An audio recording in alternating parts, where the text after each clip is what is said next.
ফজরের নামাজের পরে একটি দোয়া ৩ বার পড়ুন, ৪টি বড় বড় রোগ থেকে আল্লাহ আপনাকে হেফাজত করবেন। এটা নবীজি সাল্লাল্লাহু আলাইহি সাল্লাম নিজে জানিয়ে দিয়েছেন। তাবরানী শরীফের ভিতরে এসেছে এবং মুসনাদে আহমদ ইবনে হাম্বলের ভিতরে এই হাদিসটি এসেছে।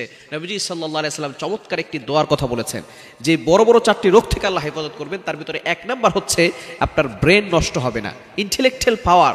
অনেকের দেখবেন মেধা শক্তি কম, এই মেধা শক্তি কমে যাবে না, তার ব্রেন নষ্ট হবে না, পাগল হবে না, পাগলামি মাতলামি ভাব তার ভিতরে আসবে না। সুতরাং এই দোয়াটা অবশ্যই পড়া দরকার।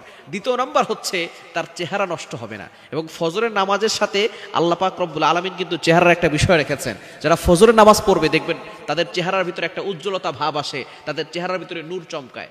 এই জন্য আমরা অনেকেই ফজরের নামাজ যারা পড়বে তাদের ভিতরে দেখবেন এই নূরটা থাকে। যারা ফজরের নামাজ পড়ে না তাদের ভিতরে নূরও থাকে না এবং তারা মুনাফিকদের খাতায় নামটাকে লিখিয়ে নেন। এজন্য ফজরের নামাজ পড়ার চেষ্টা করবেন।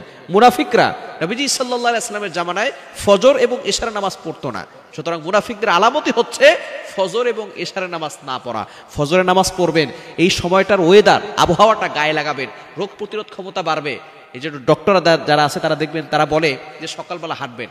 তো অনেক রোগী আছে সকালবেলা হাঁটতে বের হয় কিন্তু ফজরের নামাজ পড়ে না। ফজরের নামাজ পড়বেন, নামাজের ভিতরে সওয়াবও আছে, মর্যাদাও আছে, গুনাহ মাফও আছে, সাথে সাথে শরীরের একটা ব্যায়ামও হয়ে যায়। নামাজের মতো এরকম ব্যায়াম আর শরীরে নাই। নামাজের মতো এরকম ব্যায়াম অন্য কোনো ব্যায়ামের ভিতরে পাওয়া যায় না। পুরা শরীরের একটা ব্যায়াম হয়ে যায়।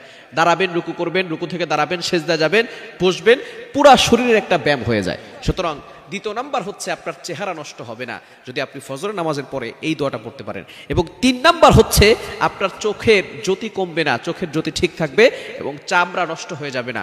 এবং ৪ নাম্বার হচ্ছে শরীর অবশ হয়ে যায় অনেক সময়, এই শরীরে দুর্বলতা থাকবে না, শরীর ফিটফাট থাকবে। আল্লাহ পাক রব্বুল আলামিন শরীরের ভিতরে বরকত দান করবেন। এজন্য ফজরের নামাজের পরে এই দোয়াটা পড়ার চেষ্টা করবেন। বিসমিল্লাহিল আযীম ওয়া বিহামদি লা হাওলা ওয়ালা কুওয়াতা ইল্লা বিল্লাহ। এই ছোট্ট একটা দোয়া, পরিচিত বাক্যগুলো, বিসমিল্লাহিল আযীম ওয়া বিহামদি লা হাওলা ওয়ালা কুওয়াতা ইল্লা বিল্লাহ। এটা মাত্র ৩ বার পড়বেন। আল্লাহ পাক রব্বুল আলামিন বড় বড় রোগ থেকে আপনাকে হেফাজত করবেন। আপনি যখন আল্লাহর নামে শুরু করছেন দিনটা, নামাজ পড়লেন, আল্লাহর ইবাদত করলেন, আর ফজরের নামাজ যারা পড়ে নবীজি সাল্লাল্লাহু আলাইহি সাল্লাম জানিয়ে দিয়েছেন তারা আল্লাহর জিম্মায় চলে যায়। বলেন সুবহানাল্লাহ। আল্লাহ তাআলা বলছেন ফজরের নামাজ যারা পড়বে তারা পরবর্তী ফজর পর্যন্ত আমি আল্লাহর জিম্মায় থাকে। আর আল্লাহর জিম্মায় যারা থাকবে তাদের কোনো টেনশন থাকবে না, নো চিন্তা ডু ফুর্তি।